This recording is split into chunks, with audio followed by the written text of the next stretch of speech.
Hello everyone, and welcome to another episode of Sleep and Relax ASMR.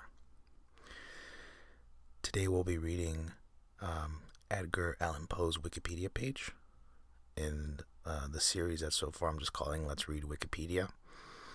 I know it's not necessarily the sexiest name, but I can't quite figure out what else to call it, but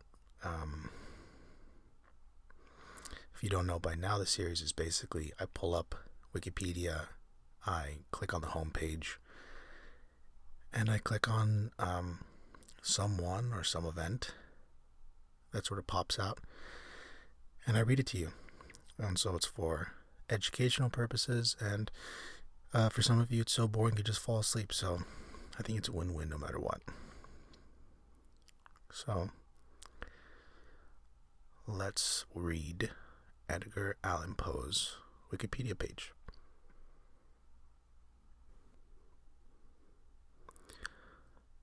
Edgar Allan Poe was an American writer, editor, and literary critic. Poe is best known for his poetry and short stories, particularly his tales of mystery. He is widely regarded as a central figure of Romanticism in the United States and American literature as a whole, and he was one of the country's earliest practitioners of the short story. Poe is generally considered the inventor of the detective fiction genre and is further credited with contributing to the emerging genre of science fiction.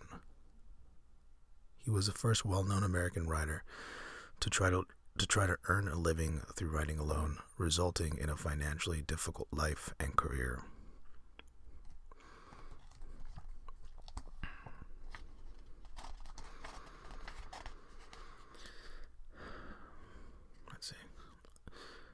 Poe was born in Boston, the second child of two actors.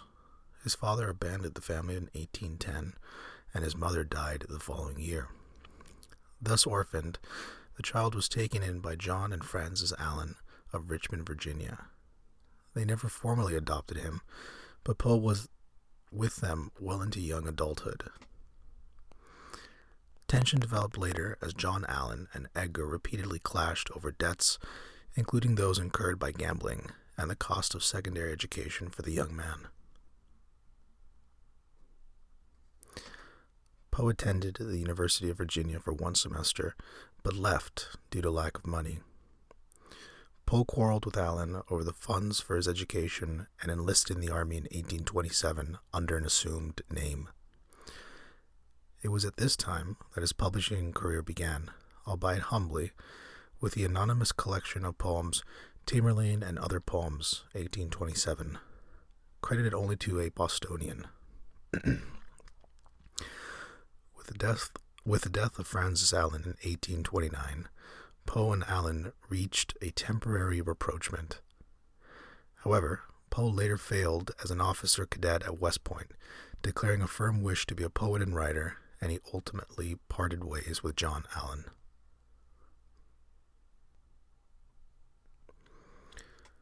In Richmond in 1836, he married Virginia Clem, his 13-year-old cousin. In January 1845, Poe published his poem The Raven to instant success. His wife died of tuberculosis 2 years after his publication. For years, he had been planning to produce his own journal, The Pen, later renamed The Stylus, though he died before it could be produced. Poe died in Baltimore on October 7, 1849, at age 40.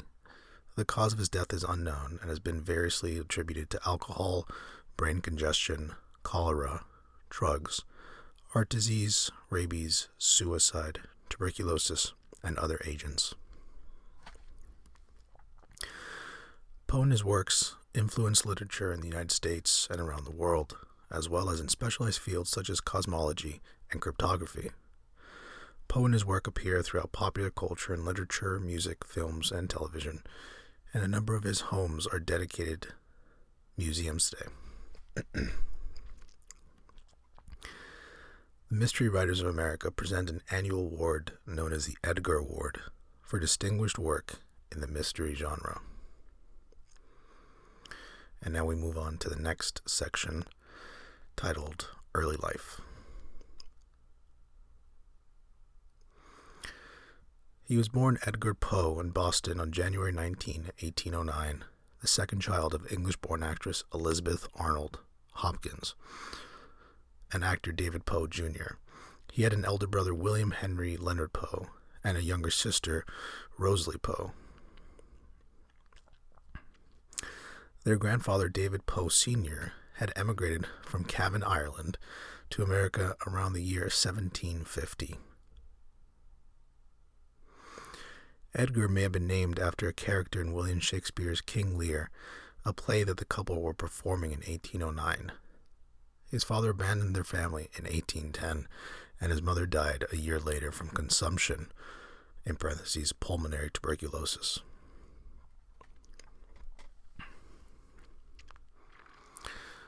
Poe was then taken into the home of John Allan, a successful Scottish merchant in Richmond, Virginia, who dealt in a variety of goods, including tobacco, cloth, wheat, tombstones, and slaves. The Allans served as a foster family and gave him the name Edgar Allan Poe, though they never formally adopted him. The Allan family had Poe baptized in the Episcopal Church in 1812. John Allan alternately spoiled and aggressively disciplined his foster son. The family sailed to Britain in 1815, and Poe attended the grammar school for a short period in Irvine, Scotland, where John Allan was born, before rejoining the family in London in 1816. There, he studied at a boarding school in Chelsea until summer 1817. He was subsequently entered at the Reverend John Bransby's Manor House School at Stoke Newington, then a suburb 4 miles north of London.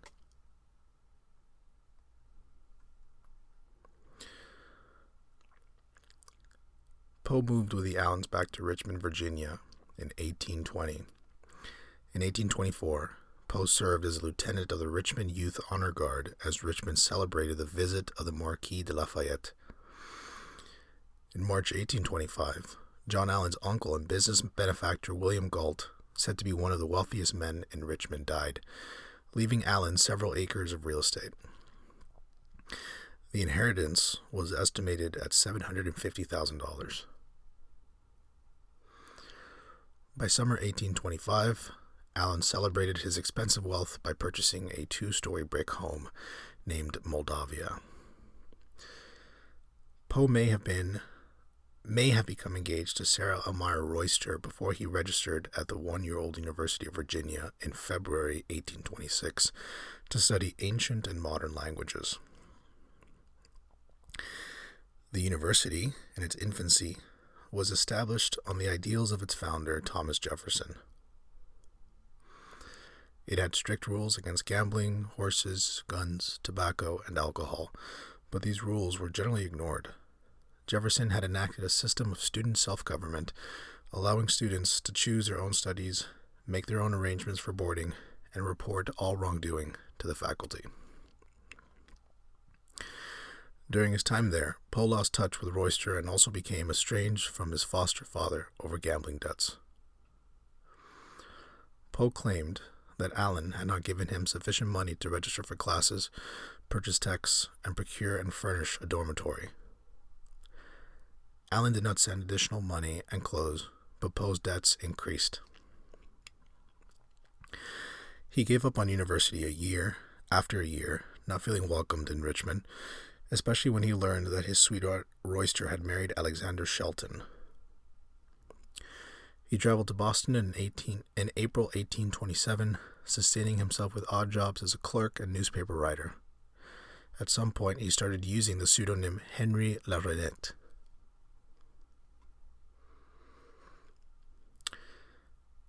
The next section is publishing career.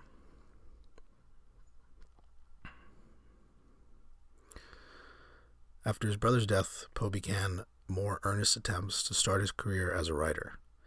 He chose a difficult time in American publishing to do so. He was the first well-known American to try to live by writing alone, and was hampered by his lack of an international copyright law. Publishers often produce unauthorized copies of British works rather than paying for new work by Americans. The industry was also particularly hurt by the Panic of 1837.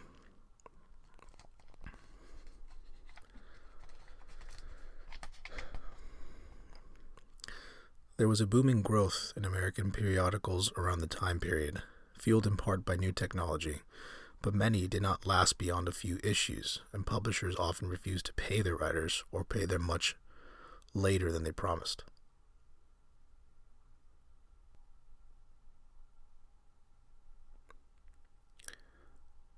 Throughout his attempts to live as a writer, Poe repeatedly had to resort to humiliating pleas for money and other assistance. After his early attempts at poetry, Poe had turned his attention to prose. He placed a few stories with a Philadelphia publication and began work on his only...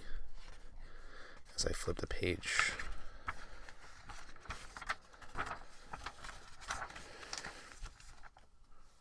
drama, Politian. The Baltimore Saturday Visitor awarded Poe a prize in October 1833 for a short story, M.S., Misfound in a Bottle. The story brought him to the attention of John P. Kennedy, a Baltimorean of considerable means. He helped Poe place some of his stories and introduced him to Thomas W. White, editor of the Southern Literary Messenger in Richmond.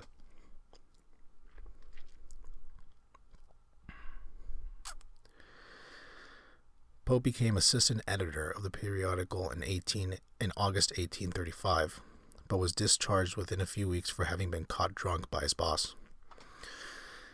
Returning to Baltimore, Poe obtained a license to marry his cousin Virginia on September 22, 1835, though it is unknown if they were married at that time. He was 26 and she was 13. He was reinstated by White after promising good behavior and went back to Richmond with Virginia and her mother. He remained at the Messenger until January 1837. During this period, Poe claimed that its circulation increased from 700 to 3,500. He published several poems, books, book reviews, critiques, and stories in the paper. On May 16, 1836, he and Virginia Clem held a Presbyterian wedding ceremony at their Richmond boarding house, with a witness falsely attesting Clem's age was 21. Scandalous. The narrative of Arthur Gordon Pym of Nantucket was published and widely reviewed in 1838. In the summer of 1839, Poe became assistant editor of Burton's Gentleman's Magazine. He published numerous articles, stories, and reviews, enhancing his reputation as a trenchant critic, which he had established at the Southern Library Messenger.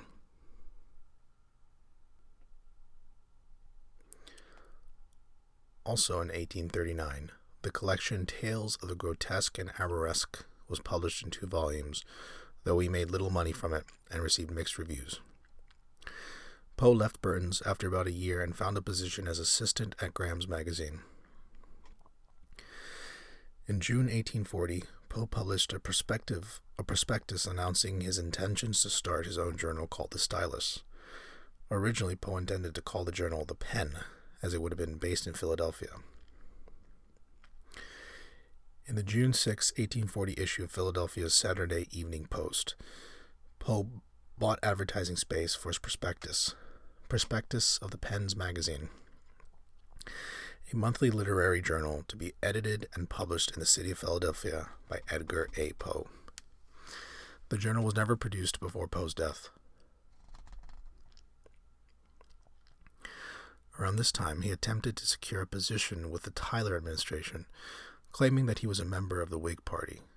He hoped to be appointed to the Custom House in Philadelphia with help from President Tyler's son, Robert, an acquaintance of Poe's friend Frederick Thomas. Poe failed to show up at a meeting with Thomas to discuss the appointment in mid-September 1842, claiming to have been sick, though Thomas believed that he had been drunk. Though he was promised an appointment, all positions were filled by others. One evening in January 1842, Virginia showed the first signs of consumption, now known as tuberculosis, while singing and playing the piano. Poe described it as breaking a blood vessel in her throat. She only partially recovered. Poe began to drink more heavily under the stress of Virginia's illness. He left Graham's and attempted to find a new position for a time angling for a government post. He returned to New York, where he worked briefly at the Evening Mirror before becoming editor of the Broadway Journal, and later accusing Henry Wadsworth Longfellow of plagiarism, though Longfellow never responded. On January 29, 1845, his poem The Raven appeared in the Evening Mirror and became a popular sensation. It made Poe a household name almost instantly, though he was paid only $9 for its publication. It was concurrently published in the American Review, a Whig journal, under the pseudonym Quarles.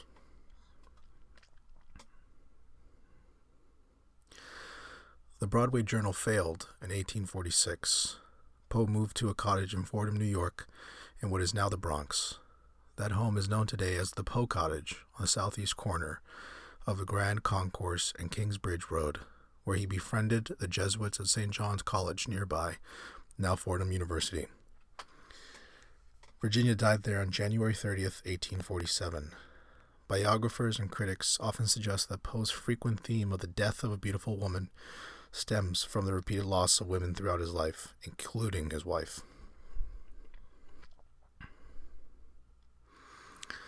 Now we move on to literary styles and themes. Subsection is genres.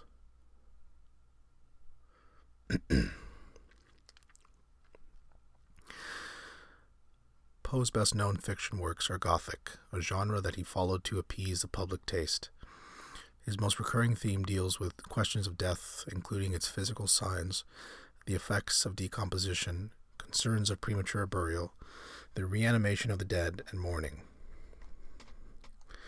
Many of his works are generally considered part of the dark romanticism genre, a literary reaction to transcendentalism, which Poe strongly disliked.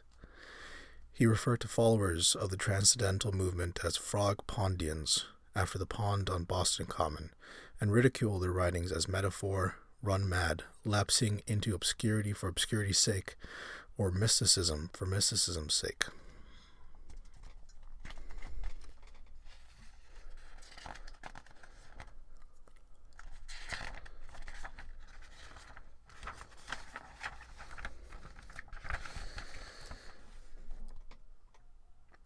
Beyond horror, Poe also wrote satires, humor tales, and hoaxes.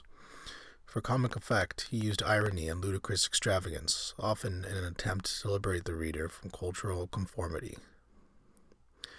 Poe also reinvented science fiction, responding in his writing to emerging technologies such as hot air balloons in The Balloon Hoax. Poe wrote much of his work using themes aimed specifically at mass-market tastes. To that end, his fiction often included elements of popular pseudosciences such as phrenology and physiognomy.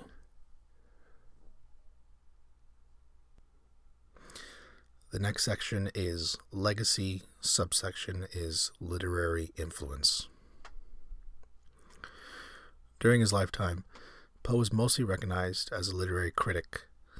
Fellow critic James Russell Lowell called him the most discriminating, philosophical, and fearless critic upon imaginative works who has written in America, suggesting, rhetorically, that he occasionally used prussic acid instead of ink. Poe's caustic reviews earned him the reputation of being a tomahawk man. A favorite target of Poe's criticism was Boston's acclaimed poet Henry Wadsworth Longfellow, who was often defended by his literary friends in what was later called the Longfellow War. Poe accused Longfellow of the heresy of the didactic, writing poetry that was preachy, derivative, and thematically plagiarized. Poe correctly predicted that Longfellow's reputation and style of poetry would decline, concluding, "We grant him high qualities but deny him the future." Poe was also known as a writer of fiction and became one of the first American authors of the 19th century to become more popular in Europe than in the United States. Poe is particularly respected in France, in part due to early translations by Charles Baudelaire. Baudelaire's translations became definitive renditions of Poe's work throughout Europe. Poe's early detective fiction tales featuring C. Auguste Dupin laid the groundwork for future detectives in literature. Sir Arthur Conan Doyle said each of Poe's detective stories is a root from which a whole literature has developed. Where was the detective story until Poe breathed the breath of life into it? The Mystery Writers of America have named their award for excellence in the genre the Edgars. Poe's work also influenced science fiction, notably Jules Verne, who wrote a sequel to Poe's novel, The Narrative of Arthur Gordon Pym of Nantucket, called An Antarctic Mystery.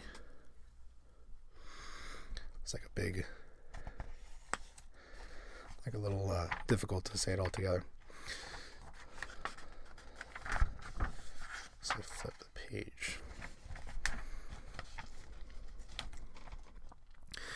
Like many famous artists, Poe's works have spawned imitators. One trend among imitators of Poe has been claims by clairvoyants or psychics to be channeling poems from Poe's spirit. One of the most notable of these was Lizzie Doughton, who published Poems from the Inner Life in 1863, in which she claimed to have received new compositions by Poe's spirit. The compositions were reworkings of famous Poe poems such as The Bells, but which reflected a new positive outlook. It is believed that only 12 copies have survived of Poe's first book, Tamerlane and Other Poems. In December 2009, one copy sold at Christie's, New York, for $662,500, a record price paid for a work of American literature.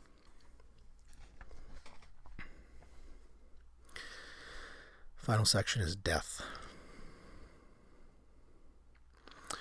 On October 3rd, 1849, Poe was found delirious on the streets of Baltimore, in great distress and in need of immediate assistance, according to Joseph W. Walker, who found him. He was taken to the Washington Medical College, where he died on Sunday, October 7th, 1849, at 5 a.m. in the morning. Poe was never coherent long enough to explain how he came to be in his dire condition, and oddly was wearing clothes that were not his own. He is said to have repeatedly called out the name Reynolds on the night before his death, though it is unclear to whom he was referring. Some sources say that Poe's final words were, "Lord, help my poor soul." All medical records have been lost, including his death certificate. Newspapers at the time reported Poe's death as congestion of the brain or cerebral inflammation, common euphemisms for deaths from disreputable causes such as alcoholism. The actual cause of death remains a mystery. Speculation has included delirium tremens, heart disease, epilepsy, syphilis, meningeal inflammation, or cholera, and rabies. One theory dating from 1872 suggests that cooping was the cause of Poe's death, a form of electoral fraud in which citizens were forced to vote for a particular candidate, sometimes leading to violence and even murder.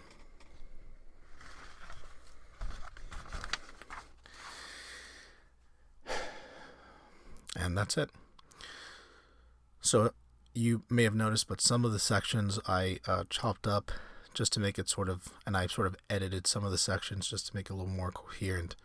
I just thought that the way it read on Wikipedia directly from the page was a little strange in some parts. But that's the end of this episode. I hope you enjoyed that. If you guys have someone in particular or an event in history in particular you want me to read, just send suggestions to hello@sleepandrelaxasmr.com. I always respond to emails, and I always receive feedback and try to work with listeners on what they want to hear and what I can do to improve. So send suggestions, send questions, nice comments. I love receiving really nice comments from you listeners. And take a moment to review us on iTunes. It helps really motivate me to make the best show possible. So with all that said, thanks as always for listening, and take care. Until next time.